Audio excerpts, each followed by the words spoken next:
بسم اللہ الرحمن الرحیم اللہم صل علی سیدنا محمد وعلی آل سیدنا محمد وبارک وسلم۔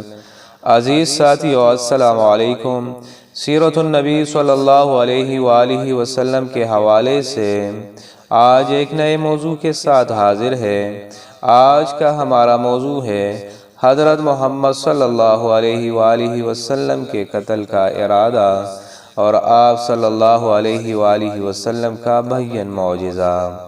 ایک مرتبہ آن حضرت صلی اللہ علیہ وآلہ وسلم کعبہ شریف کے پاس نماز پڑھ رہے تھے۔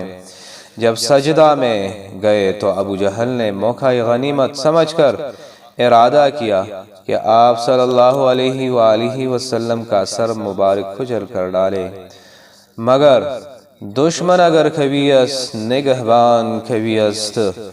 جب پتھر لے کر آپ صلی اللہ علیہ وآلہ وسلم کے قریب پہنچتا ہے تو ہاتھ کھام جاتے ہیں، پتھر ہاتھ سے گر جاتا ہے، رنگ فک ہو جاتا ہے اور بھاگ کر اپنی جماعت کے پاس آتا ہے اور کہتا ہے کہ جب میں نے آپ صلی اللہ علیہ وآلہ وسلم کے سر کی جانب ہاتھ بڑھانے کا ارادہ کیا تو ایک عجیب وضع کا اونٹ منہ کھولے ہوئے میری طرف چپٹا اور قریب تھا کہ مجھے کھا جائے۔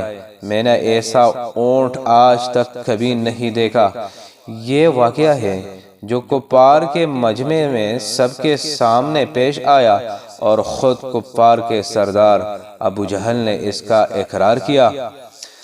ابو جہل، عقبہ بن ابی معیط، ابو لہب، عاص بن وائل، اسود بن یغوث، اسود بن عبد المطلب، ولید بن مغیرہ، نضر بن حارث، یہ لوگ ہر وقت آن حضرت صلی اللہ علیہ وآلہ وسلم کے در پہ آزار رہتے تھے۔ ان میں سے کسی کو اسلام کی توفیق نہیں ہوئی، بلکہ سب کے سب نہایت ذلیل ہو کر ہلاک ہوئے۔ کچھ غزوہ بدر میں تلوار کے گھاٹ اتر گئے اور کچھ نہایت گندے اور سخت امراض میں گل سڑ کر مر گئے۔ عزیز ساتھیو، سیرت النبی صلی اللہ علیہ وآلہ وسلم کے حوالے سے آج کا ہمارا موضوع اختتام کو پہنچا۔ اگلے ویڈیو میں ایک نئے موضوع کے ساتھ پھر حاضر ہوں گے۔ والسلام۔